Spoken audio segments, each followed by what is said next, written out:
Big boss 19 के सबसे पसंदीदा कंटेस्टेंट अमाल मलिक रात में सोने के लिए कौन सी मशीन इस्तेमाल करते हैं और क्यों? ये कई लोग जानना चाहते हैं। तो चलिए सेहत के पहले सेगमेंट में इसके बारे में बताएंगे। हफ्ता हो गया है पर बुखार उतर नहीं रहा, सर्दी खांसी जाने का नाम नहीं ले रही। ऐसा क्यों हो रहा है, ये जानिए सेहत के दूसरे सेगमेंट में। लहसुन को शहद में डुबोकर खाने के फायदे जानते हैं? नहीं, हम बताते हैं सेहत के आखिरी सेगमेंट में।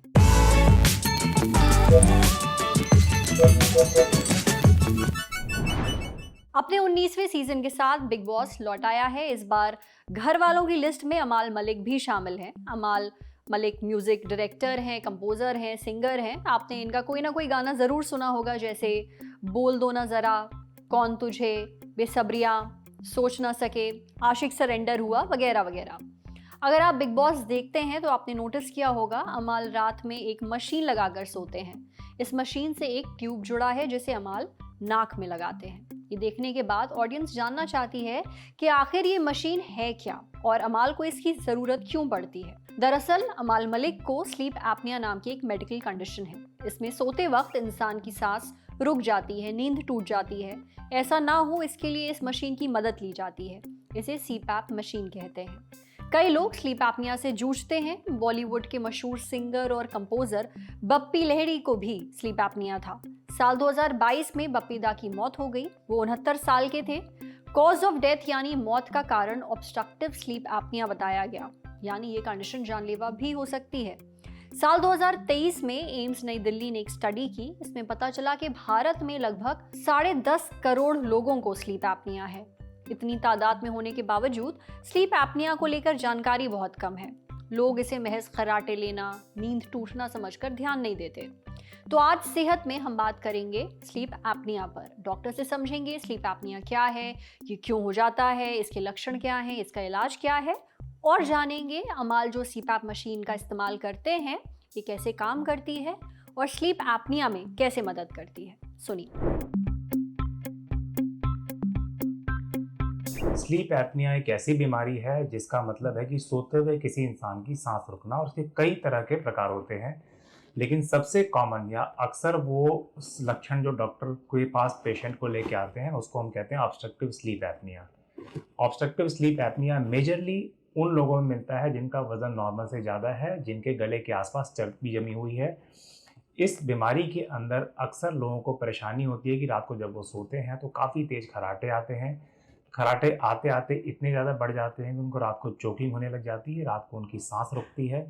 सांस रुकने की वजह से उनकी नींद प्रॉपर तरीके से पूरी तरीके से नहीं आ पाती। कई बार ऐसा होता है कि पेशेंट फर्स्ट या सेकंड स्टेज ऑफ स्लीप में ही पूरी रात बिता देते हैं। कई बार वो रैम स्लीप नहीं ले पाते, कई बार स्टेज 3 में नहीं जा पाते, जिसकी वजह से सुबह उनको उठ के फ्रेश फील नहीं होता है।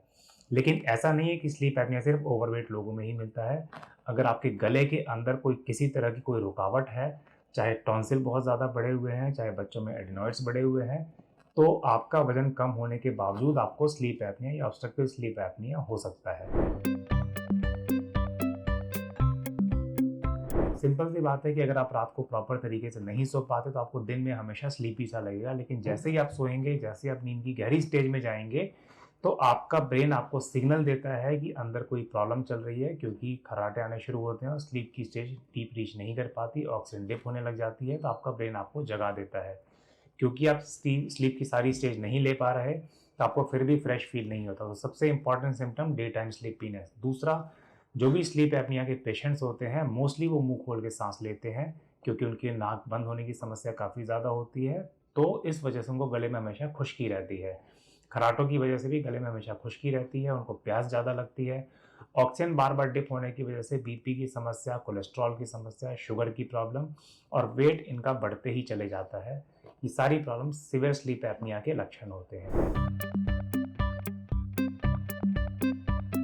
इसका इलाज बहुत ही सिंपल है। सबसे पहला और सबसे कारगर उपाय है लाइफस्टाइल मॉडिफिकेशन। अगर अपना वजन कम कर सकते हैं तो आप स्लीप एपनिया को हरा सकते हैं। लेकिन कुछ केस में सीवियर स्लीप एपनिया में आपको सीपैप नाम की मशीन की रिक्वायरमेंट होती है। सीपैप का मतलब है कंटिन्यूअस पॉजिटिव एयरवे प्रेशर, जिसका पर्पस है कि अगर आपको सोते हुए सांस रुकती है, गला घुटता है या गले में रुकावट आती है, तो सीपैप मशीन सोते हुए लगातार प्रेशर देके, कम प्रेशर देके गले को खोल के रखती है, जिससे आपका गला चोक ना हो, आपकी ऑक्सीजन ना गिरे और आप प्रॉपर तरीके से कंफर्टेबल स्लीप ले पाएँ।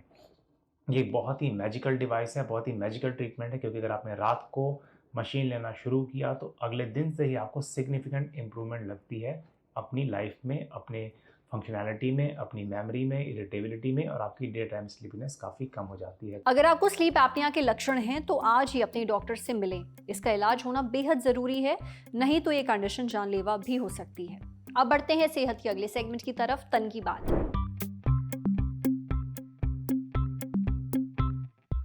दिल्ली एनसीआर में पिछले हफ्ते फ्लू के मामले तेजी से बढ़े हैं। फ्लू एक वायरल इन्फेक्शन है जो इन्फ्लुएंजा वायरस की वजह से होता है।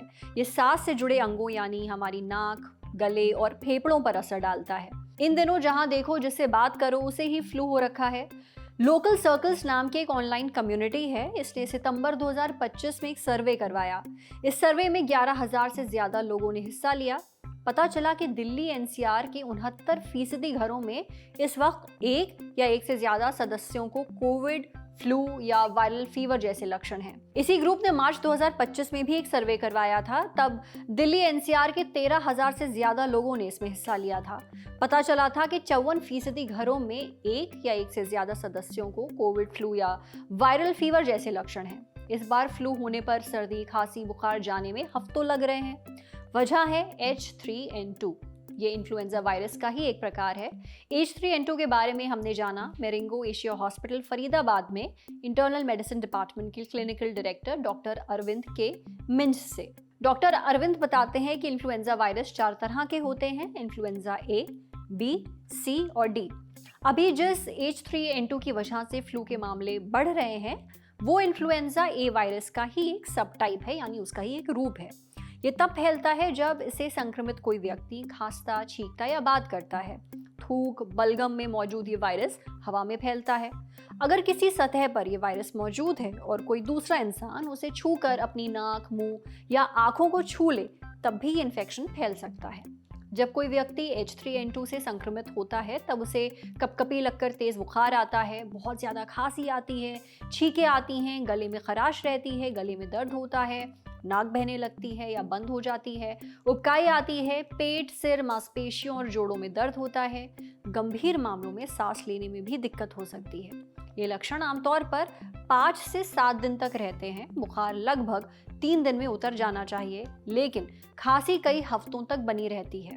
वैसे तो H3N2 से कोई भी संक्रमित हो सकता है, पर बच्चों, बुजुर्गों, प्रेग्नेंट महिलाओं और पहले से किसी बीमारी से जूझ रहे लोगों को इसका रिस्क ज्यादा होता है। अगर किसी को हफ्ते भर से ज्यादा फ्लू जैसे लक्षण दिखें तो उसे हल्के में ना लें, डॉक्टर से जरूर बात करें।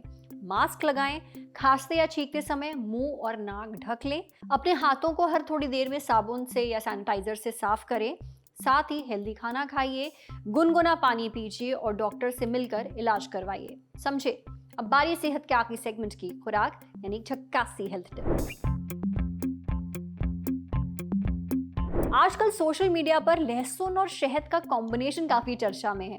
कहा जा रहा है कि अगर लहसुन को शहद में भिगोकर सुबह सुबह खाया जाए तो काफी फायदा होता है, जैसे इम्यूनिटी मजबूत होती है, हाजमा सुधरता है, क्रेविंग्स कंट्रोल होती है और पूरा दिन एनर्जी रहती है। अब इन बातों में कितनी सच्चाई है, लहसुन को शहद में डुबोकर खाने के क्या क्या फायदे हैं, ये हमने जाना न्यूट्रिशनिस्ट एंड हेल्थ एक्सपर्ट परिधि सिंह राठौड़ से। न्यूट्रिशनिस्ट परिधि कहती हैं कि लहसुन और शहद को साथ में खाना बड़े काम का है। इसे खाने से वाकई इम्यूनिटी मजबूत होती है। दरअसल लहसुन में एलिसिन नाम का एक कंपाउंड पाया जाता है। ये इम्यून सिस्टम को मजबूत बनाता है, यानी बीमारियों से लड़ने की हमारी जो क्षमता है उसे बढ़ाता है। इसे खाने से सर्दी, जुकाम और फ्लू से भी राहत मिलती है। वहीं शहद में एंटीऑक्सीडेंट्स पाए जाते हैं। ये एंटीऑक्सीडेंट्स शरीर के सेल्स को नुकसान से बचाते हैं और जब सेल्स हेल्दी होते हैं तो बीमारियां आपके आसपास फटक नहीं पाती। लहसुन और शहद खाना आपके दिल के लिए भी अच्छा है। लहसुन में मौजूद एलिसिन खून की नलियों को फैलाता है, इससे खून का फ्लो सुधरता है और ब्लड प्रेशर कंट्रोल में रहता है। वहीं शहद में मौजूद एंटीऑक्सीडेंट्स दिल के सेल्स को नुकसान से बचाते हैं, जिससे दिल हेल्दी रहता है। लहसुन शहद का ये कॉम्बिनेशन हाजमा भी दुरुस्त रखता है। असल में लहसुन पेट में डाइजेस्टिव एंजाइम्स को उत्तेजित करता है। डाइजेस्टिव एंजाइम्स एक तरह के प्रोटीन होते हैं, ये पेट में पाए जाते हैं। ये खाना पचाने में मदद करते हैं, जिससे पेट की दिक्कतें नहीं होती। वहीं शहद प्रीबायोटिक की तरह काम करता है, यानी ये आंतों में गुड बैक्टीरिया बढ़ाता है, जिससे हाजमा सुधरता है। तो अगर आप चाहें सुबह सुबह लहसुन की एक कली को शहद में डुबोकर खा सकते हैं। हालांकि जिन्हें डायबिटीज है, जो खून को पतला करने वाली दवाएं ले रहे हैं यानी ब्लड थिनर्स, जिनके पेट में अल्सर है, उन्हें लहसुन शहद खाने से बचना चाहिए या डॉक्टर की सलाह के बाद ही इसे खाना चाहिए। आज सेहत पर इतना ही। अगर आप एक डॉक्टर हैं, हमसे कुछ शेयर करना चाहते हैं, तो जो ईमेल आईडी इस वक्त आपको अपनी स्क्रीन पर दिख रही है, उस पर हमें एक मेल भेज दीजिए। शुक्रिया।